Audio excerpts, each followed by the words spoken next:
Alhamdulillah, alhamdulillahilladzi khalaqas samawati wal ard wa huwa alladzi anzalal qur'ana wa huwa alladzi yunazzilu ala abdihi ayatin bayyinatin liyukhrijakum minadh dhulumati ilan nur wa innallaha bikum lara'ufur rahim. Asyhadu an la ilaha illallah, asyhadu anna Muhammadar Rasulullah. Allahumma salli wa sallim ala sayyidina Muhammadin wa ala alihi wa man tabi'ahum bi ihsanin ila yaumiddin. Wa qala Allah ta'ala fi kitabihil karim, ya ayyuhan nas qad jaa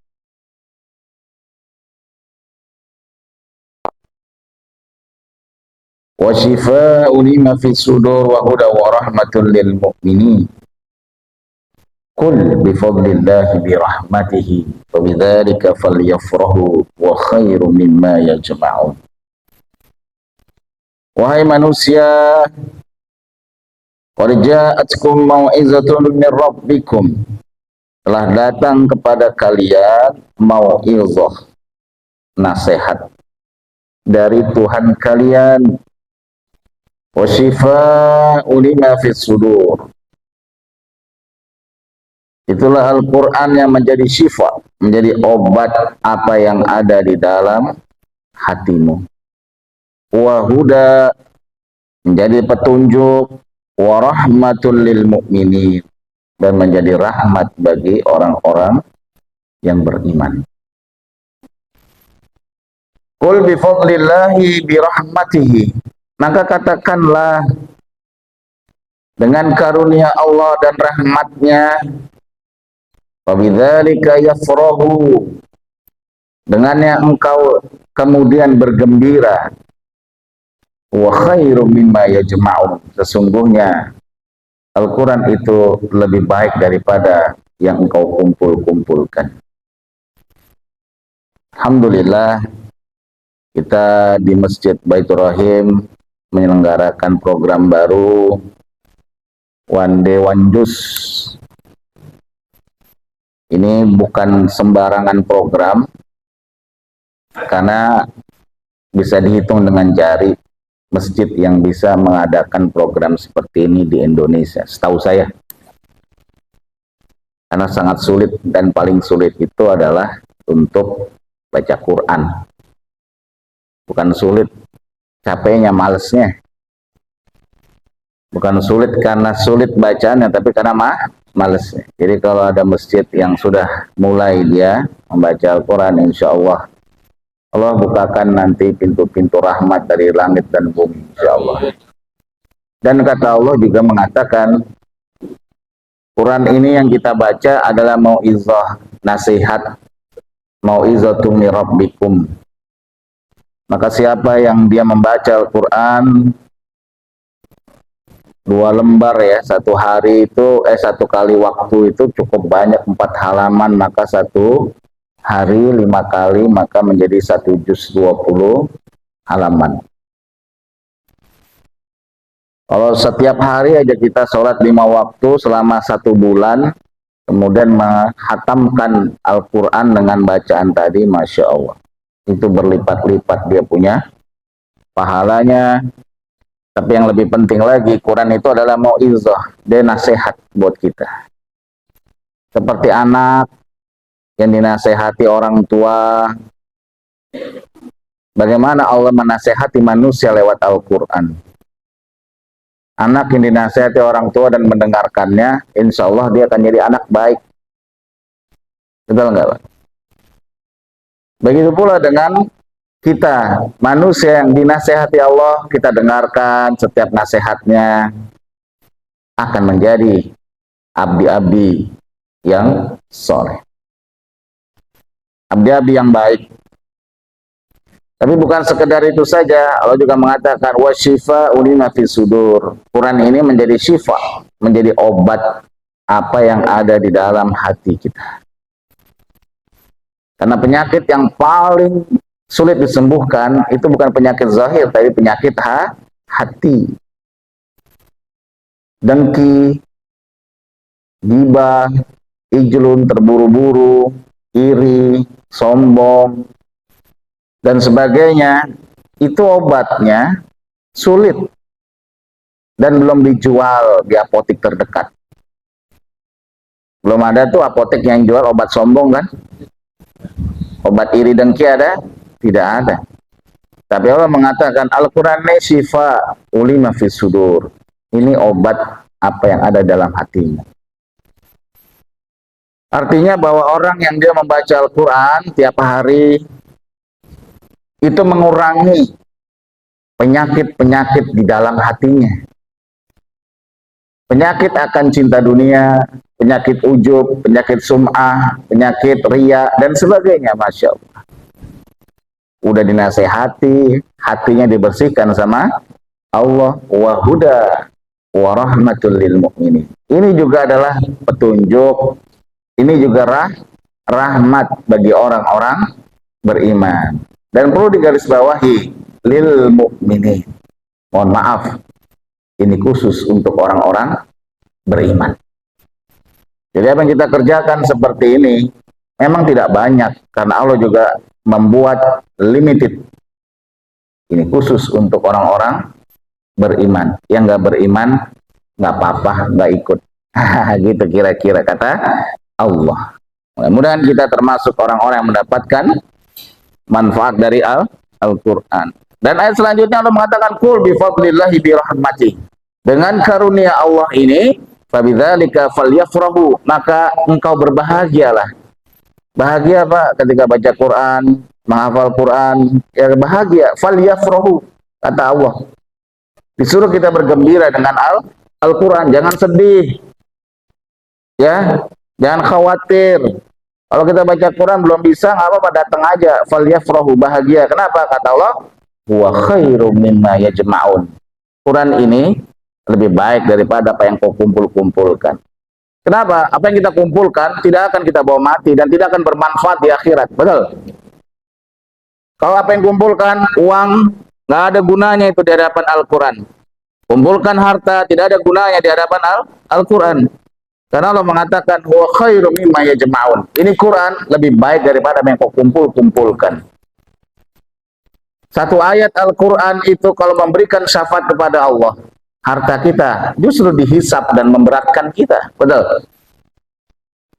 Anak kita kumpul-kumpulkan misalkan, belum tentu anaknya soleh dan soleh yang memberikan pertolongan orang tuanya, tapi justru memberikan pertanggungjawaban kita nanti di hadapan Allah. Tapi satu ayat, bahkan satu huruf saja yang kita lihat, kita baca, kita pahami, itu akan membuat syafaat bagi diri kita.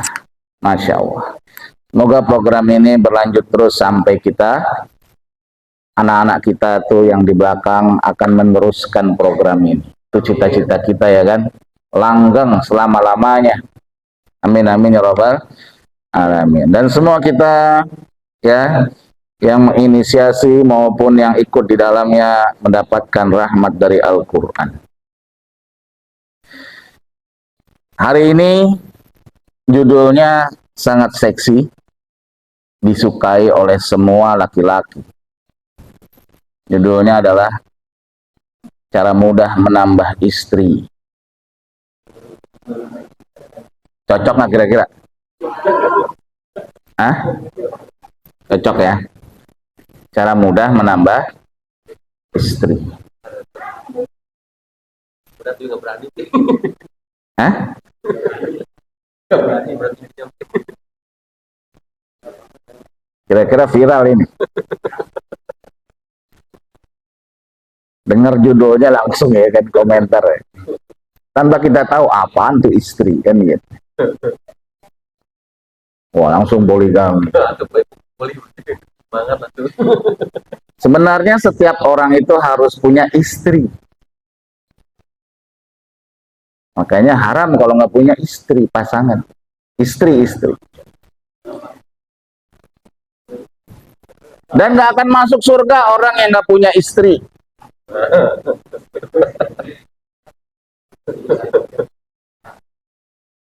Tanyanya nanya dong, istri apa nih? Gitu. Istri itu adalah 5 sifat wajib yang harus kita miliki menjalani hidup. Ikhtiar, sabar, tawakal, ridho, ikhlas. Is, hari ini kita tambah is.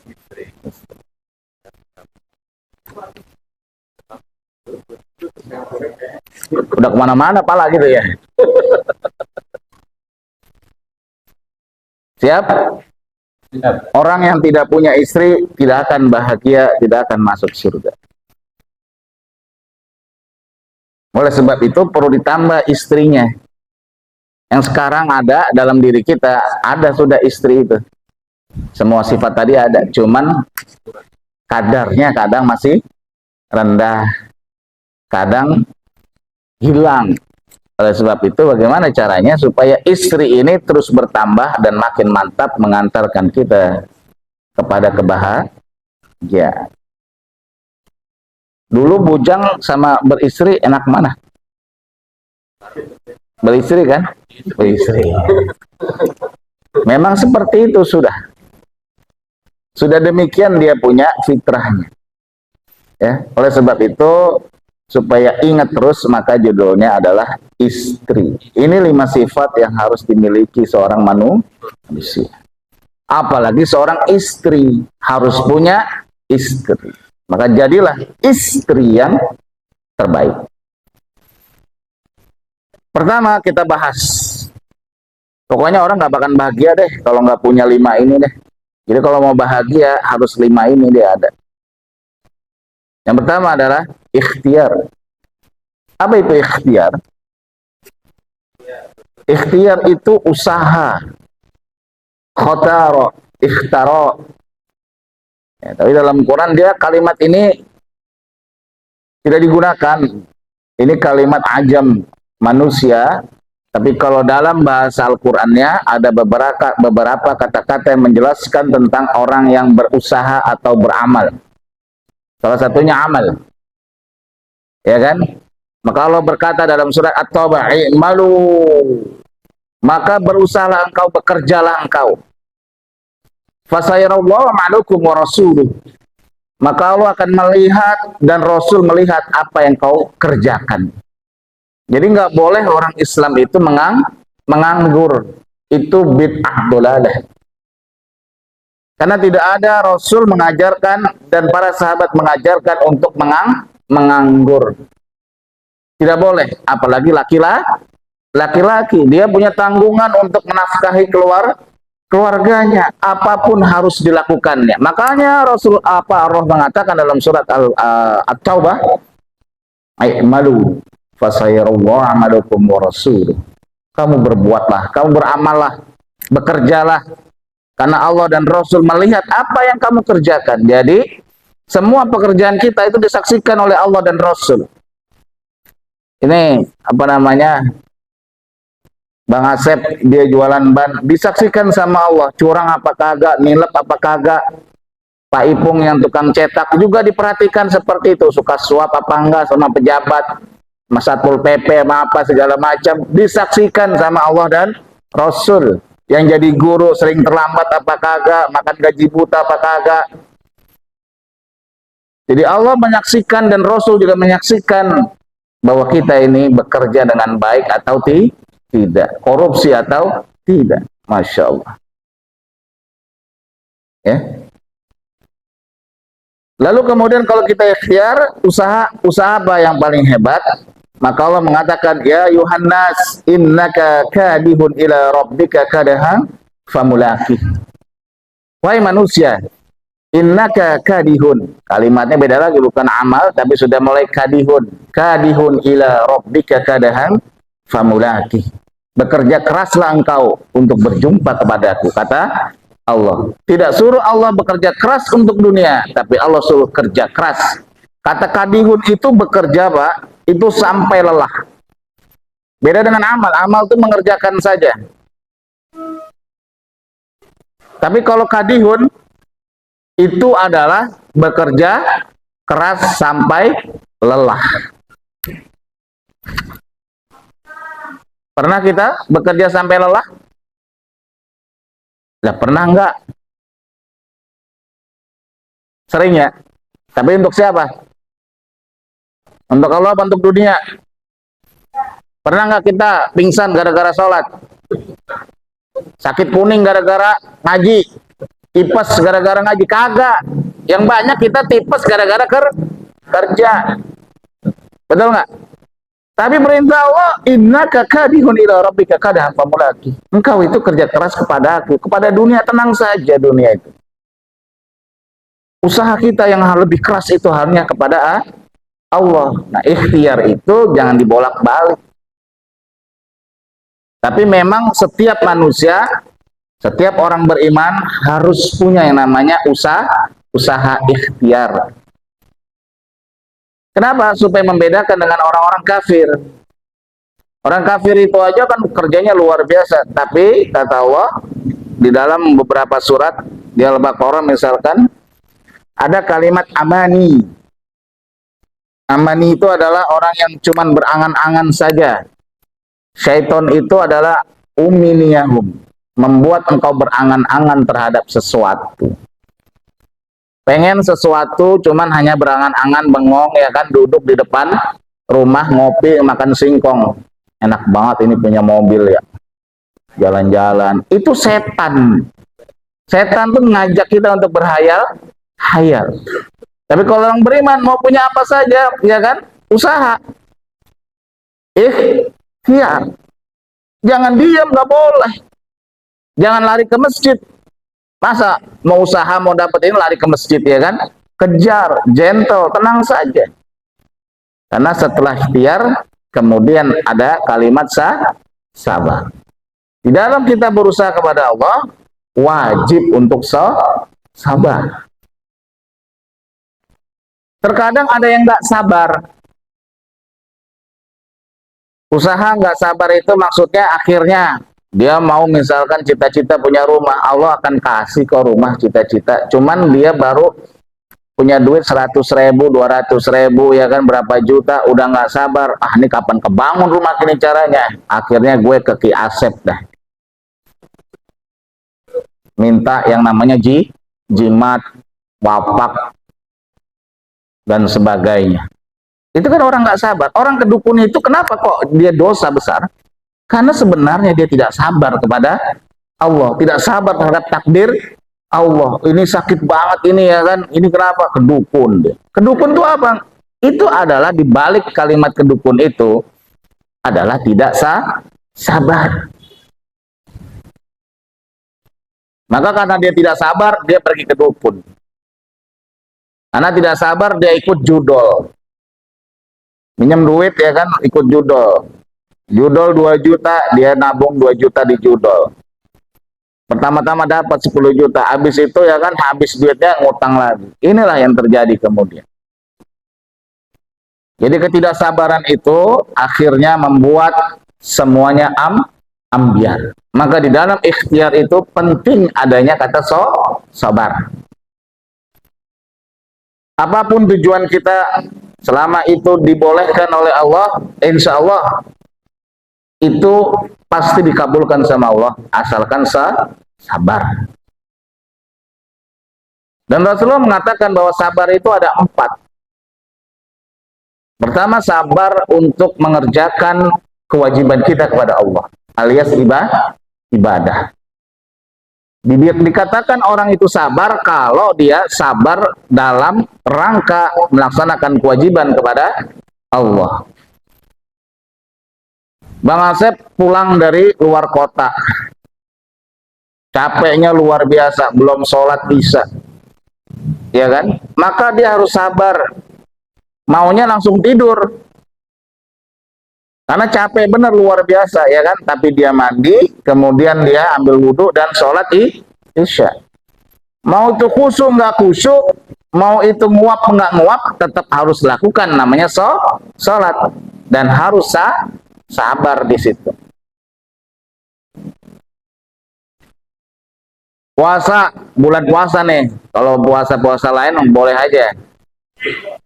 Ketika kita bulan puasa Ramadan, maka kemudian Tiba-tiba kita kesiangan bangunnya, udah azan, Allahu Akbar Allah, ada bukan azan lagi, qomat. Kemudian kita mau gimana? Padahal malam kagak makan. Langsung ikut puasa atau kita kagak puasa? Harus sabar di situ. Ya Allah, kagak ada setetes pun seteguk juga ya kan. Masya Allah. Itu makanya perlu dibantu sama yang suka bangunin kan. Kalau nggak ada istri, waduh, lewat terus kita tuh. Itu Pak RW ya.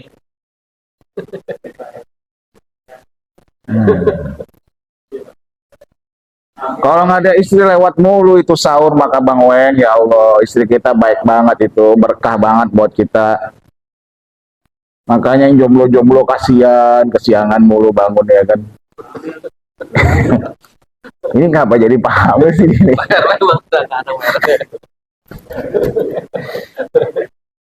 Ya, kasihan. Makanya dulu Oli sebelum nikah ya kasihangan mulu seringnya dia. Habis nikahnya alhamdulillah ya kan, dibangunin. Kan istrinya kan masak gitu deh. Kalau istri terlambat udah pasti suami terlambat juga, itu udah pasti tuh. Ya. Jadi yang kedua adalah sabar dalam rangka untuk menghindari maksiat. Menghindari maksiat itu perlu sabar juga, Pak. Bukan barang gampang dia itu. Ya, teman-teman udah banyak ya kan, ngajak kemana, cuman kayaknya nggak bagus ini ya kan. Jalan-jalan ke puncak, acaranya apa? Konser dangdut, enak juga sih ya kan, lomba karaoke. Cuman ngapain kalau ada ngajinya? Ini mau ujungnya maksiat. Ya kan? Banyak teman-teman ikut segala macam, mau kemana? Ya kan? Kita mancing rame-rame, mancing mah enak emang. Cuman pas jadwal ngaji mah gotong royong ini masjid, ya kan? Kita pilih yang mana? Jadi menghindari maksiat itu juga adalah bagian daripada kesabaran.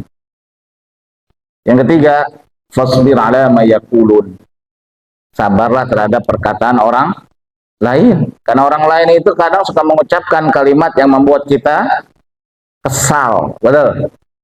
Sebenarnya, Pak, kalau kita perhatikan, masalah kita itu bukan sama masalah itu. Masalah kita itu sama orang lain. Masalah kita itu apa sih? Masalah sama orang lain.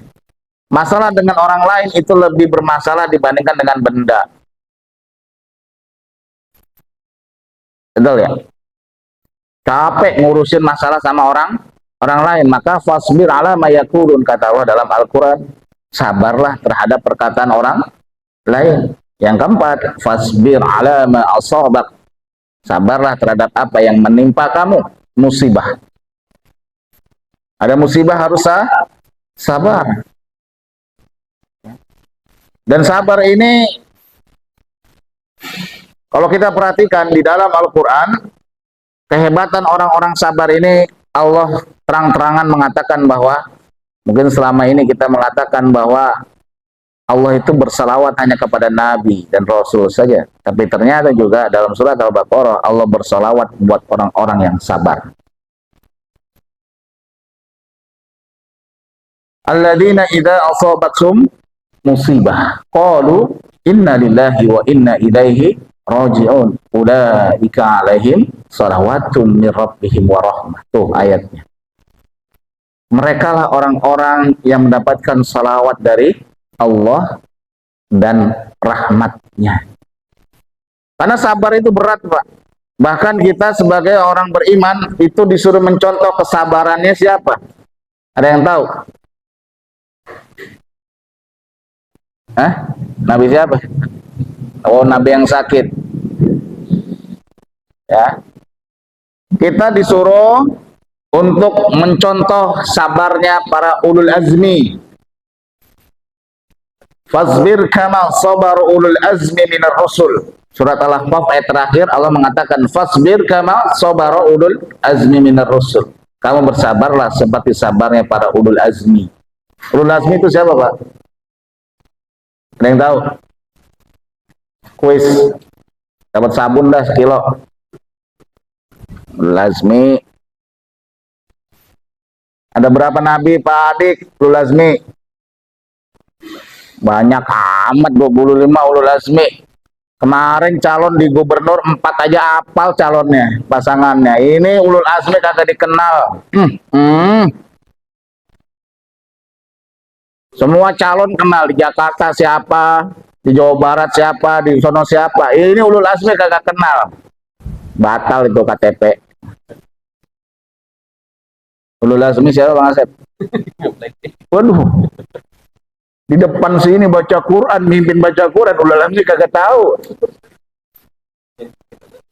Yang sakit tuh masuk ulul azmi kagak?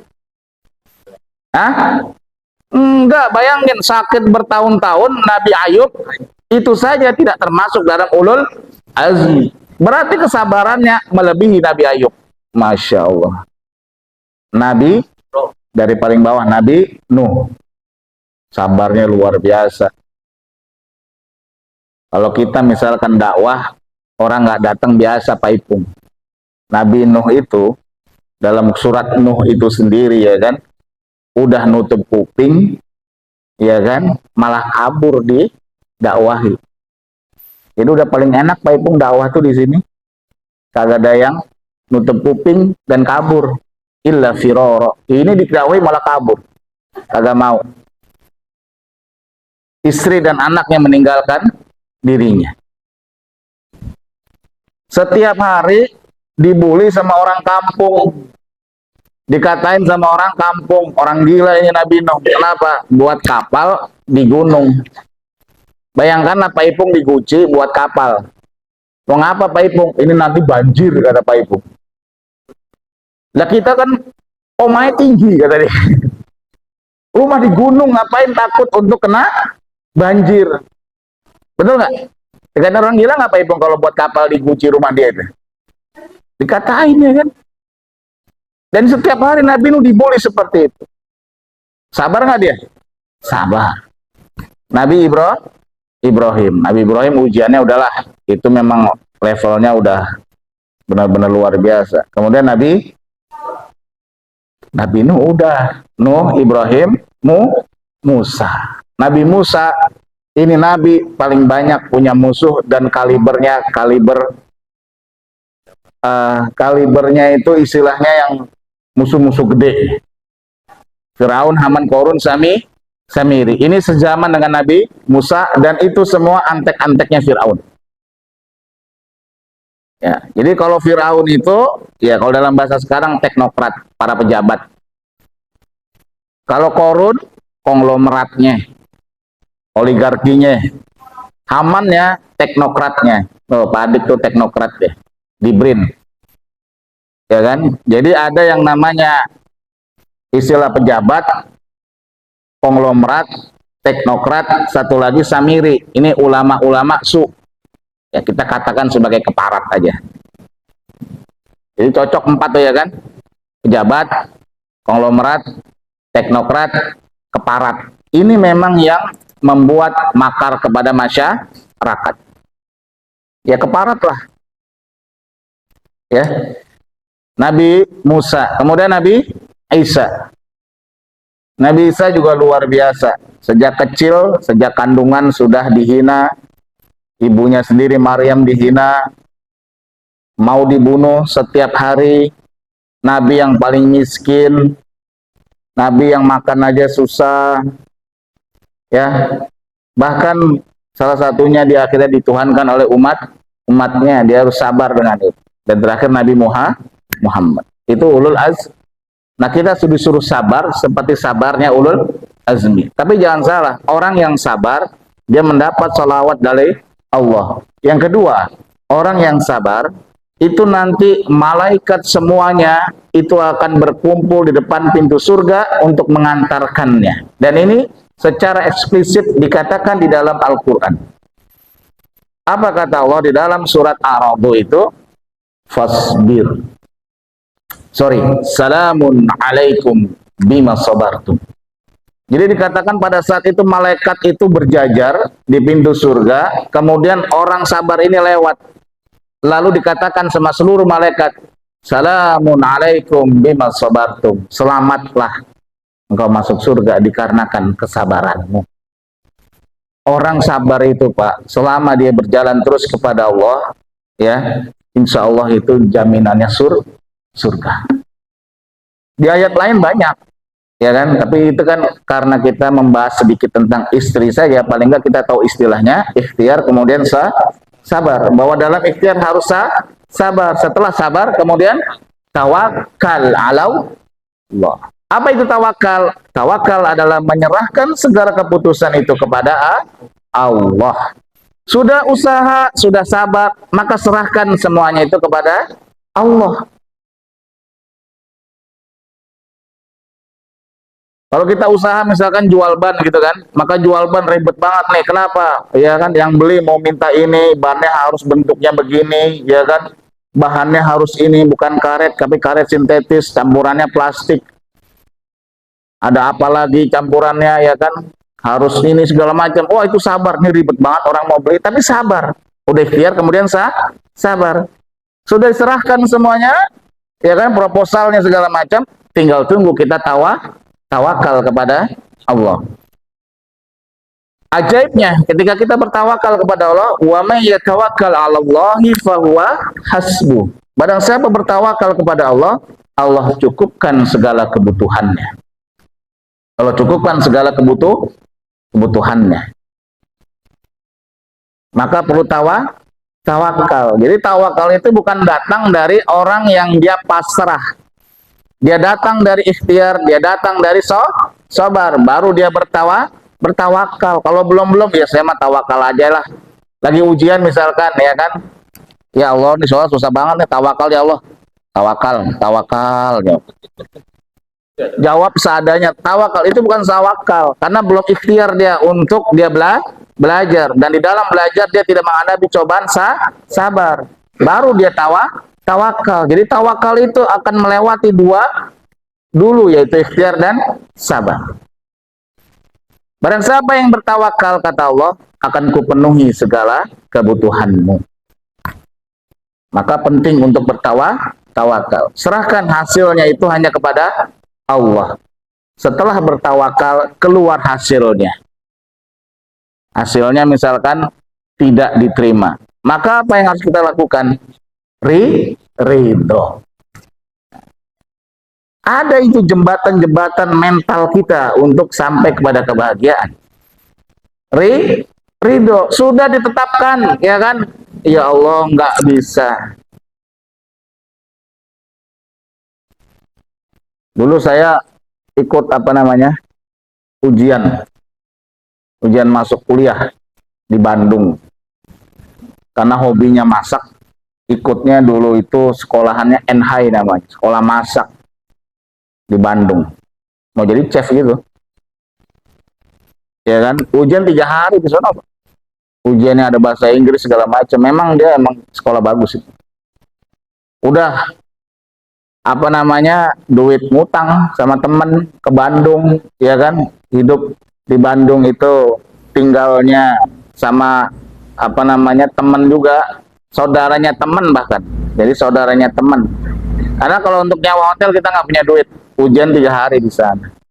Pokoknya udah maksimal deh usahanya, kagak masuk, gagal, ya kan, sedih, kesel.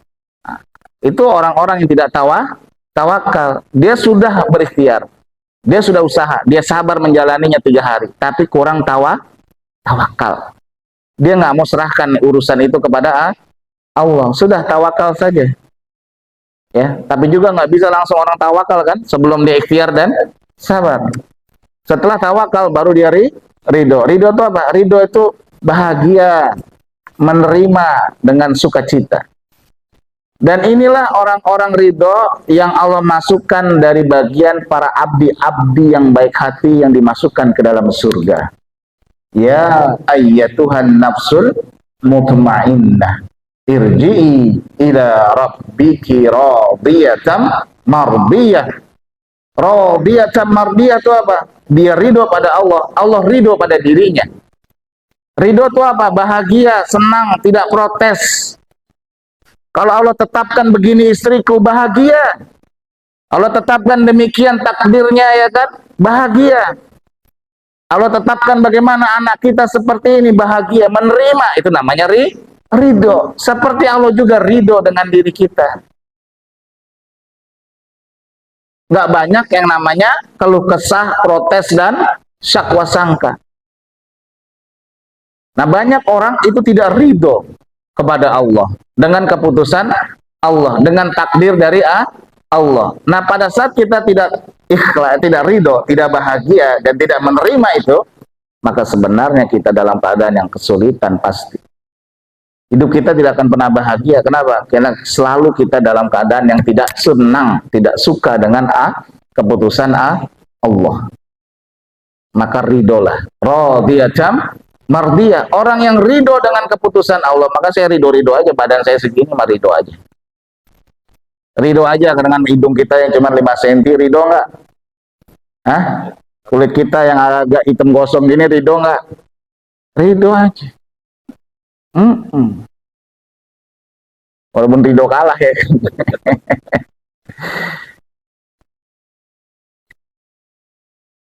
Fadkhuli fi ibadi wadkhuli jannati.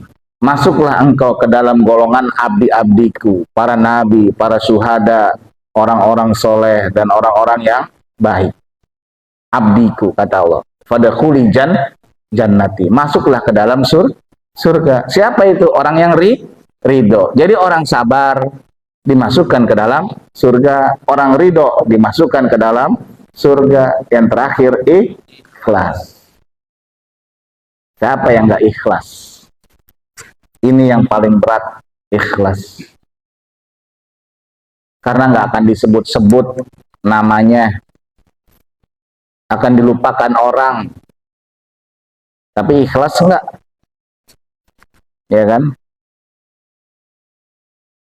Kalau misalkan ada kopi, kata Pak Ipung, ada rasa manis, yang kita minum tuh kopi apa gula?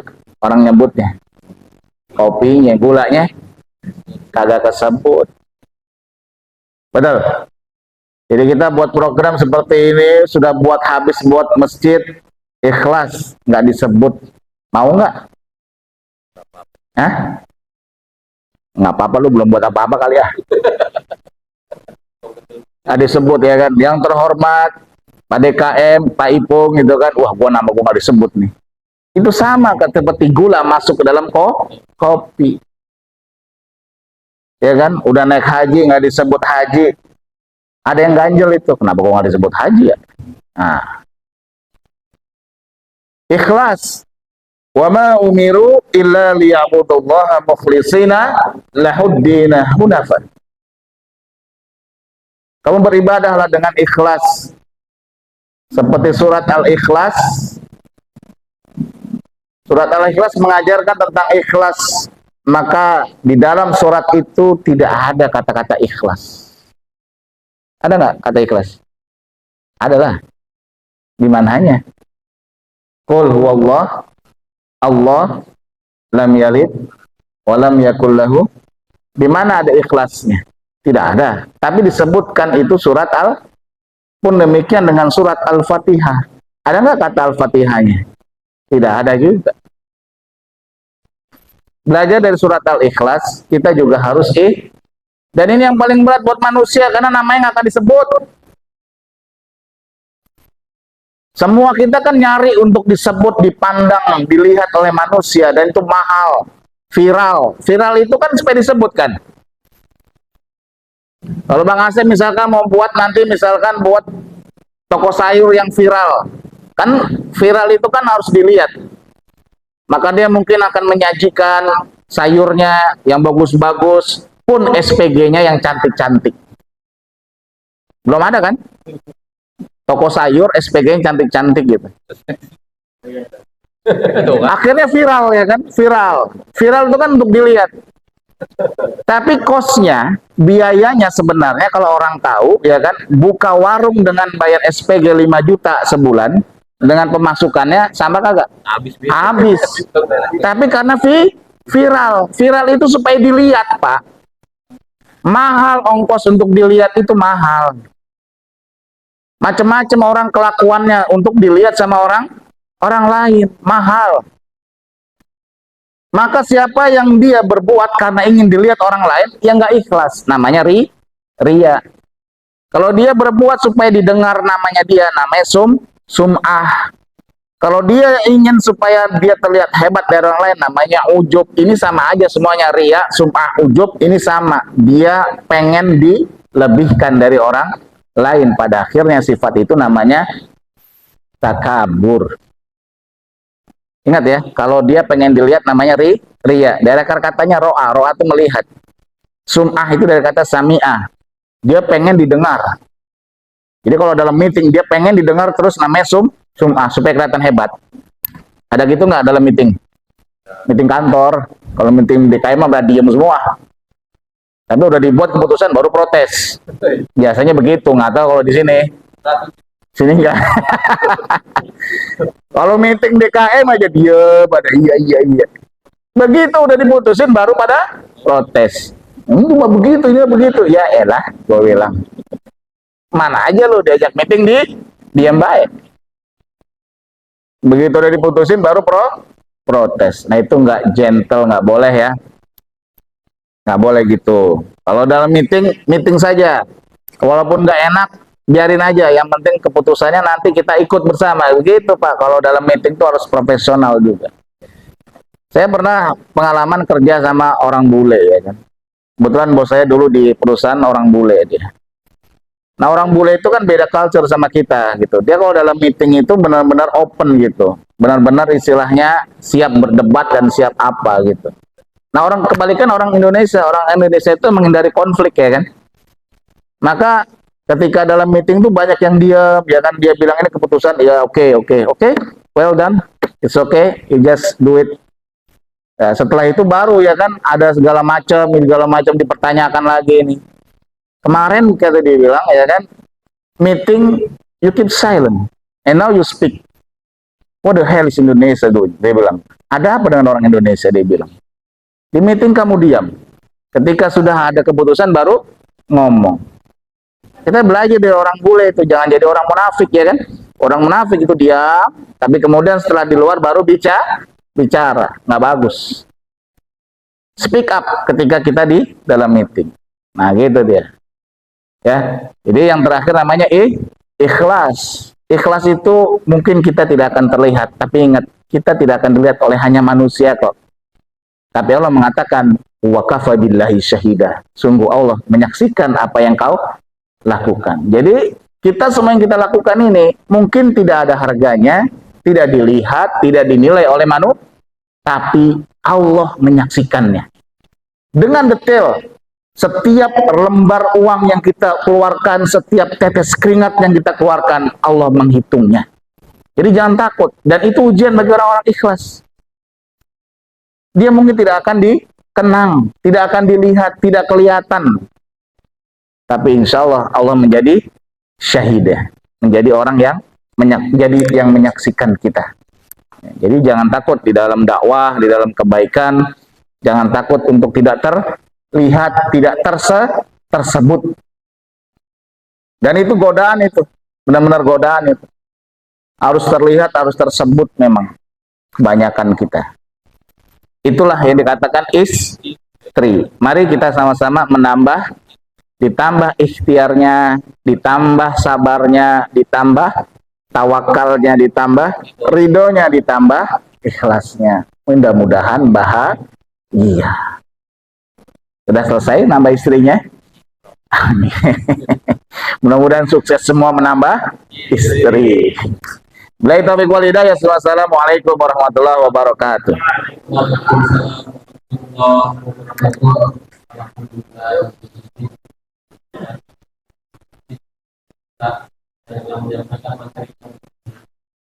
Baik, sebelum berdoa, apabila ada ajakan dan monggo di belakang ibu-ibu, silakan.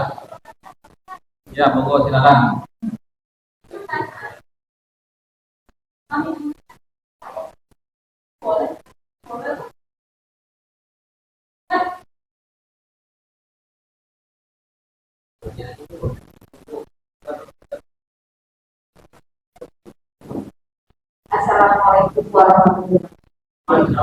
Waalaikumsalam. Pak Ustadz, saya mau hukumnya bagi pasangan sudah berpisah, namun dia masih memakai nama suami. Terus kadang ada pasangan, kenapa pasangan itu kalau dia sedang tidak menyukai pasangannya, sehingga dia tidak memberikan nafkahnya.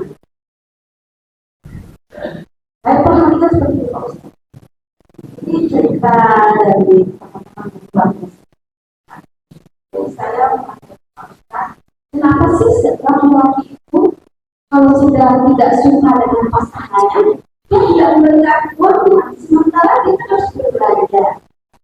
Yang kedua, hukumnya bagi pasangan yang sudah berpisah masih memakai nama pasangan ya. Itu saja. Terima kasih. Assalamualaikum.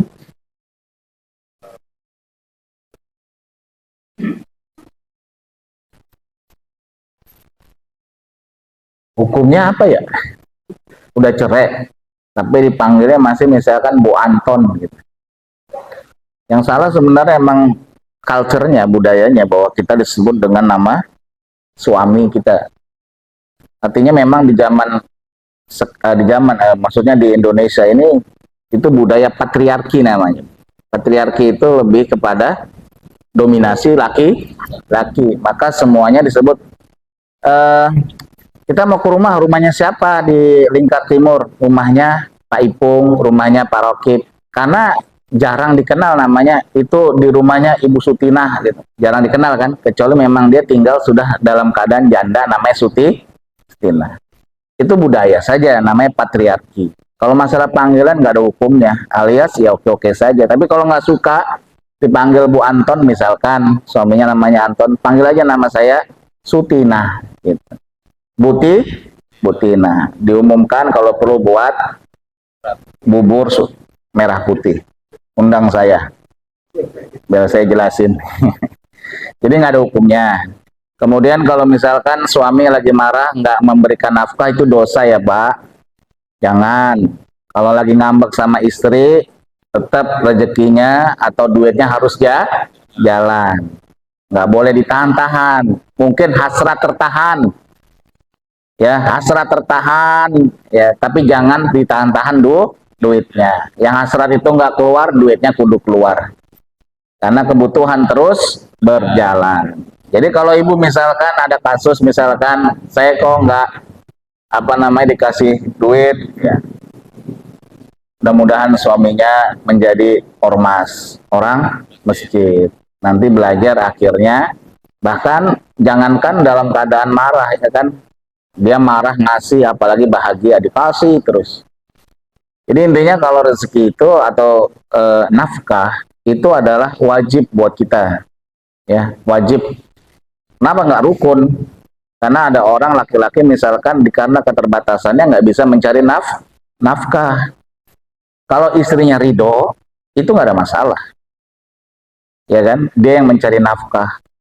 Tapi kalau misalkan laki-laki sehat, ya kan, tanpa kekurangan apapun juga, dia punya kewajiban menafkahi istri dan anak-anaknya. Dan itu akan menjadi kebanggaan kita, dan akan menjadi ridhonya Allah terhadap seorang suami.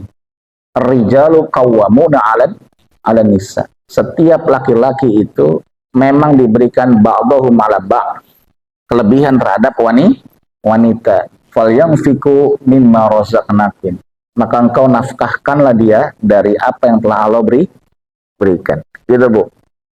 Jadi kalau namanya itu nama bekas suami, kalau nggak ridho boleh ganti. Kalau begitu sudah ya sudahlah. Sampai sekarang juga ada Bu, banyak janda yang dipanggil namanya Bu Joko.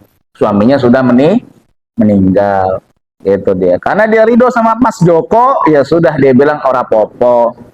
Tapi kalau misalkan dia nggak ridho karena suaminya nggak baik, ya kan, boleh ganti. Pengumuman ke Pak RT, nama saya sekarang Sutinah saja, jangan dipanggil Pak Eko. Misalkan seperti itu. karena saya sudah tidak bersama Pak Eko. Akhirnya masuk tuh Eko, masuk Pak Eko. Ya, demikian, terima kasih. Assalamualaikum warahmatullahi wabarakatuh. Waalaikumsalam warahmatullahi wabarakatuh. Mungkin cukup karena waktu juga bersekian. Baik.